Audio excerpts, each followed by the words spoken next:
Some villains destroy cities. These beings destroyed people. They didn't attack, they didn't conquer, they didn't even need to lie. Instead, they laugh. Across mythologies, certain figures learned something far more dangerous than strength or magic: how to break order by letting others break themselves. This is the top 10 Joker-level beings in mythology, ranked from controlled chaos to corruption without limits.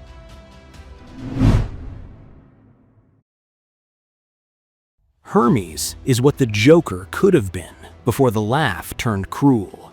He is the original smiling chaos, fast-talking, clever, unpredictable, a trickster who bends rules instead of burning the world down. Like the Joker, Hermes exposes how fragile order really is. But here's the difference. Hermes breaks rules to move the world forward. The Joker breaks them to prove nothing matters. That contrast is everything. In Greek mythology, Hermes is the god of messengers, travelers, thieves, and lies told with a grin. And he didn't ease into chaos. On the day he was born, Hermes stole Apollo's sacred cattle. He walked them backward to hide their tracks, then lied so convincingly that even the gods had to pause. Apollo demanded punishment. Instead of being destroyed, Hermes was rewarded. Why? Because the gods saw something dangerous and useful. He didn't challenge power with force, he outsmarted it. That's Joker energy without the blood. Hermes went on to invent the lyre, guide souls to the underworld, and serve as Zeus's most trusted agent. Not because he was loyal, but because no one else could cross boundaries like he could. Life and death, God and mortal, law and crime. Hermes is chaos with a purpose. And that's why he sits at the bottom of this list. Because from here on out, the tricksters stop serving balance and start enjoying the damage. And the next one, he doesn't just bend the rules, he twists them until everyone else pays the price. In West African Akan mythology, Anansi is a spider who speaks to gods as an equal, especially Nyame, the sky god. Anansi represents the Joker archetype rooted in performance, wit, and social manipulation. No brute strength, no open destruction, just intelligence turned sideways. Like the Joker, Anansi doesn't overpower his enemies, he studies them. Their pride, their greed, their certainty that they're smarter than a spider. And that's always the mistake. In one of his most famous myths, all stories in the world belong to Nyame. Anansi wants them. Nyame gives him impossible tasks instead. Capture a python, a leopard, creatures far stronger than him. Anansi doesn't fight. He flatters the python into stretching out, tricks the leopard into stepping into a trap, wins not by force, but by understanding how arrogance works. That's pure Joker logic. The real danger of Anansi isn't cruelty, it's precision. But here's where he diverges. Anansi isn't noble, and he isn't reliable. His schemes often hurt others, and sometimes they backfire. In many stories, Anansi is punished, embarrassed, or exposed by his own greed. And that's the point. These aren't power fantasies, they're lessons. Anansi brings humanity's stories, language, and cultural memory, but he also proves that intelligence without humility turns inward. Where the Joker wants the world to admit it's broken, Anansi shows how people break themselves. Same clever grin, less balance.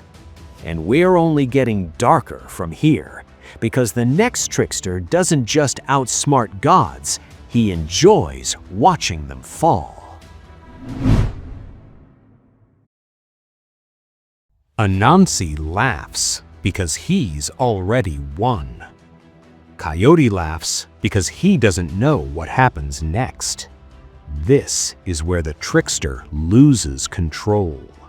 Across many Native American traditions, Plains, Plateau, Great Basin, and Southwestern peoples, Coyote appears as a shape-shifting trickster who lies, steals, cheats, and disobeys sacred boundaries. And almost every time, it goes wrong. Coyote represents Joker energy at its rawest, chaos without philosophy. No long game, no lesson planned in advance. Just impulse, hunger, ego, and curiosity colliding at the worst possible time. Like the Joker, Coyote ignores rules, mocks authority, and destabilizes everything around him. But unlike the Joker, Coyote isn't trying to prove anything. There's no ideology behind the madness. If the Joker is deliberate insanity, Coyote is reckless disorder. In some stories, Coyote causes death to enter the world. In others, he unleashes suffering, monsters, or disaster simply because he couldn't resist interfering. He breaks taboos, mocks the sacred, then pays for it brutally. Unlike Anansi, Coyote rarely outsmarts anyone for long. His tricks backfire, his schemes collapse, and he often ends up humiliated, injured, or punished by the consequences of his own actions. That's the difference. Anansi exposes pride in others. Coyote exposes it in himself. And yet, he isn't purely destructive. In some traditions, Coyote also shapes the world, helping create landforms, bringing fire, or unintentionally teaching humanity how not to live. He becomes a moving warning sign. This is what happens when instinct outruns wisdom. In Joker terms, Coyote has the laugh. He has the disruption. He has the clownish defiance. What he doesn't have is control. He doesn't argue that order is a lie. He proves what happens when order collapses by accident. And the next being on this list? They don't lose control at all. They choose when the damage begins. If this intrigued you, hit like and subscribe. There's more coming you won't want to miss. Coyote breaks the world by accident. The Heyoka breaks it on purpose. This is where chaos stops being reckless and becomes deliberate. At first glance, the Heyoka feels unsettling, even disturbing. They invert logic, mock seriousness, laugh at the wrong moments. That's why they resemble the Joker. But the similarity ends there. Where the Joker uses madness to prove the world is meaningless, the Heyoka uses madness to reveal meaning that people refuse to see. This isn't chaos for entertainment, it's inversion as medicine. In Lakota spirituality, a Heyoka is not a clown, performer, or role someone chooses. They are called through powerful visions, often involving the thunder beings, the Wakinyong. Their behavior is sacred, dangerous, and deeply respected. Heyokas do everything backwards on purpose. They laugh during grief, cry during celebration, wear heavy clothing in summer and light clothing in winter, speak in contradictions that sound foolish until they aren't. Each reversal is designed to shock people out of complacency. Like the Joker, the Heyoka exposes hypocrisy, but instead of tearing society down, they force it to confront itself. This is chaos with restraint. Heyokas don't conquer cities or destroy systems. Their power is psychological and spiritual. They disrupt arrogance, deflate ego, and break rigid thinking that leads communities towards imbalance. Where the Joker laughs as institutions collapse, the Heyoka laughs to stop the collapse before it begins.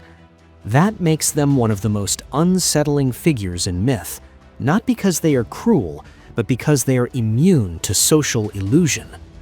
And from here on, the list shifts again, because the next beings don't just invert order, they enjoy watching it suffer. The Heyoka breaks order to heal it.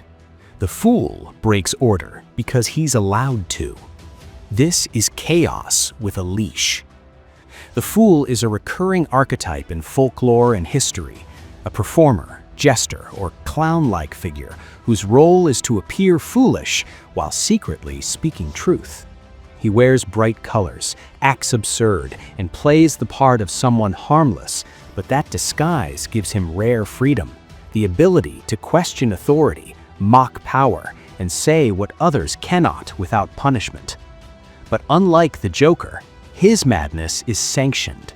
If the Joker is chaos unleashed, the Fool is chaos contained, sharp, unsettling, and intelligent, but wrapped in tradition and performance rather than violence. His power doesn't come from fear, it comes from the assumption that he isn't serious. In medieval Europe and across folkloric tradition, the Fool wasn't divine or mythical, he was institutional, a recognized role inside courts, castles, and royal households. His job was simple and dangerous: tell the truth in a way that sounded like a joke. Through riddles, insults, and deliberate nonsense, the Fool could criticize kings, expose hypocrisy, and highlight failures no advisor dared to name. Because it was framed as humor, authority tolerated it, sometimes even depended on it. This mirrors one side of the Joker's psychology, using absurdity to strip power of its illusions and reveal how fragile hierarchy really is. But the Fool's freedom had a ceiling. His protection only lasted as long as the laughter did. Cross the invisible line and the costumes stopped working. The crown didn't forgive forever. That's why the Fool sits at this point on the list. He destabilizes egos, not empires. He wounds pride, not reality itself. He reminds rulers that laughter can be dangerous, but only while it stays controlled. And after this point, control disappears. Because the next beings don't just mock power, they undermine reality itself. Up to now, chaos had limits. It was laughed at, contained, even tolerated. Shakuni removes the leash. This is the Joker archetype without jokes, manipulation stripped of spectacle. Shakuni is a central antagonist of the Mahabharata, the great Indian epic. He is not a warrior, not a king. He is a strategist, the uncle and closest advisor of Prince Duryodhana, and the mind that quietly turns rivalry into annihilation. If the Joker proves the world can fall apart after one bad day, Shakuni proves it can fall apart after one perfectly engineered choice. Unlike earlier figures on this list, Shakuni doesn't mock power, he guides it, just slightly off course. His most infamous act is the dice game. Knowing Yudhishthira's fatal flaw, his devotion to honor and gambling, Shakuni challenges him using loaded dice. The game is legal, the rules are followed, and yet everything is rigged. With calm precision, Shakuni orchestrates the loss of the Pandavas' kingdom, wealth, freedom, and dignity. No swords are drawn, no blood is spilled. The destruction begins at a table. This is where Shakuni becomes truly Joker-like. He doesn't need chaos to be loud. He lets human weakness do the work for him. Pride, obligation, and the illusion of fairness. Every move tightens the trap, while he remains smiling, patient, and untouched. Shakuni's greatest feat isn't a victory. its consequence. His manipulation directly ignites the Kurukshetra War, one of the most devastating conflicts in epic literature, ending with the near-total annihilation of the Kuru lineage. On the battlefield, Shakuni is unremarkable. His power was never physical. It was causal. Where the fool mocked kings, Shakuni ended dynasties. And from here on, the Joker archetype grows darker, because the next figures don't just manipulate people, they weaponize reality itself. Shakuni showed us how a single choice can collapse a kingdom. Tezcatlipoca proves that even gods are not immune. This is no longer a mortal manipulator. This is a divine judge wearing a trickster's mask. Tezcatlipoca is a major Aztec deity, god of night, destiny, sorcery, conflict, and the unseen. He is most closely associated with obsidian mirrors, objects used for divination and moral judgment. Where earlier figures bend rules, Tezcatlipoca reveals truths people cannot survive seeing. His chaos doesn't explode outward. It turns inward. The Joker comparison here is not about humor, it's about psychological collapse. One of Tezcatlipoca's most famous acts is the fall of Quetzalcoatl at Tolan. Disguised as a human, Tezcatlipoca offers Quetzalcoatl pulque, an intoxicating drink forbidden by his vows. He doesn't force him, he doesn't lie, he simply creates the moment. When Quetzalcoatl drinks, shame consumes him. The city is abandoned. A golden age ends. Tezcatlipoca never pushes. He waits. This is Joker logic elevated to divine scale. Don't destroy the symbol. Let the symbol destroy itself. The fall is moral, not violent. The humiliation is internal, and the consequences reshape history. Beyond individual downfalls, Tezcatlipoca is woven into cosmic cycles. As one of the creator gods of the five suns, he helps create worlds and helps end them.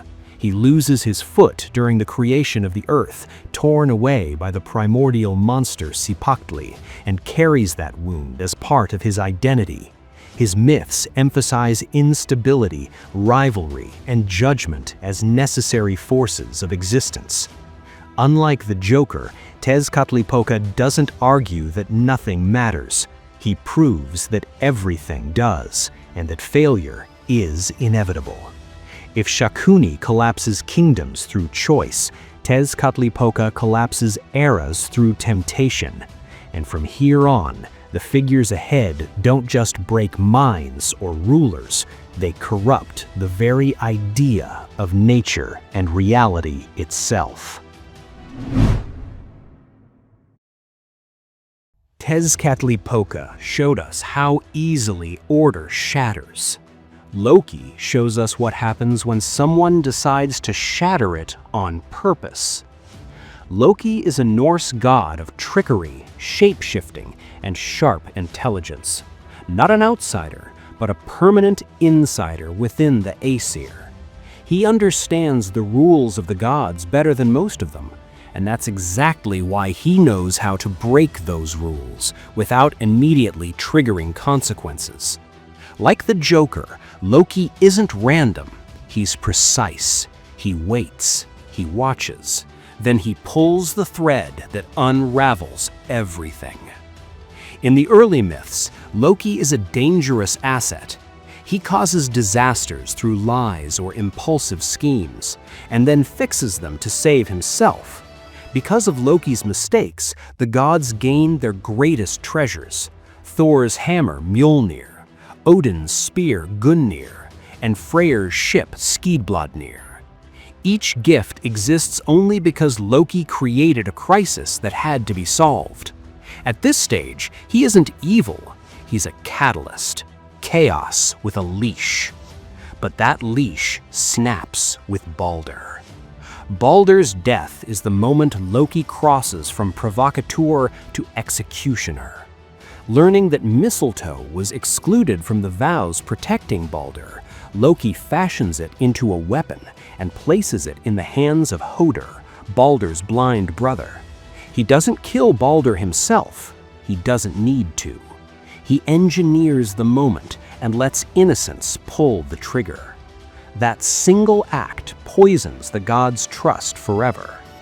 Loki is bound beneath the earth, venom dripping on him as punishment, but the damage is already irreversible. At Ragnarok, he breaks free, abandons the Aesir entirely, and leads their enemies against them. He fights Heimdall to mutual death as the world collapses. This is Joker-level transformation. Loki doesn't just expose the system's flaws, he decides the system deserves to end. He isn't born corrupted, he chooses corruption, fully aware of the cost. Loki showed us gods who test morality. Eris removes the test entirely. She doesn't want you to fail, she wants to see how fast everything falls apart. Eris is the Greek goddess of discord, strife, and destabilization. She isn't a trickster in the playful sense, and she isn't a judge. She is conflict given form. Like the Joker, Eris doesn't need power, revenge, or a grand plan. Her chaos begins with a single, precise provocation, and then she steps back to watch order cannibalize itself. Her most infamous act is also one of the smallest. Excluded from the wedding of Peleus and Thetis, Eris doesn't storm Olympus. She doesn't curse the gods. She tosses a golden apple into the celebration, engraved with 3 words, "To the fairest." That's it. No spell, no threat. The damage is immediate. Hera, Athena, and Aphrodite turn on one another. The judgment of Paris follows. Helen is taken, alliances fracture, and a decade-long war burns Troy to the ground. Eris never raises a weapon. She proves that ego does the killing far more efficiently than monsters ever could. This is Joker logic at its purest. Minimal effort, maximum fallout. Eris doesn't invent vanity or pride. She exposes how lethal they already are. Civilization doesn't collapse because of beasts or demons. It collapses because people refuse to lose gracefully. In Hesiod's works and days, Eris has 2 faces. One fuels war and suffering. The other drives competition and ambition, the friction that pushes humans to improve. Even here, her chaos isn't random, it's revealing. She shows that progress and destruction often come from the same spark.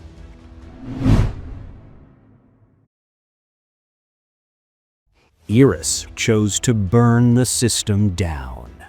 Mephistopheles never needs to touch the match.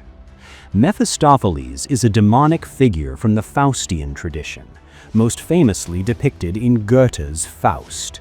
He is not a rampaging devil or a chaotic trickster. He is a negotiator, a skeptic, and a test. His power doesn't come from violence or deception, but from permission. Like the Joker at his most philosophical, Mephistopheles doesn't force evil into the world. He creates the conditions where evil reveals itself naturally. In Faust, Mephistopheles offers a wager rather than a command. Faust is free to refuse. No spell compels him. No contract traps him unawares. Every step is chosen willingly, driven by Faust's dissatisfaction, pride, and hunger for experience. This mirrors the Joker's core method. Remove safety nets, strip away consequences, and watch morality collapse under pressure. Mephistopheles doesn't corrupt souls, he lets them corrupt themselves. And here's the final twist. Mephistopheles loses. Faust is ultimately redeemed. his soul escaping damnation.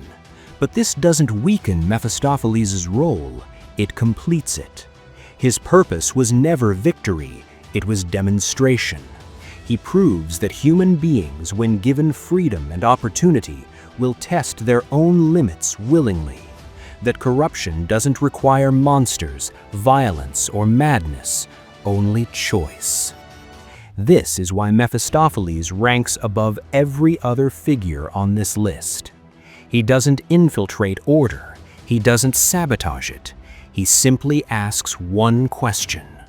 What would you do if nothing stopped you? And lets humanity answer.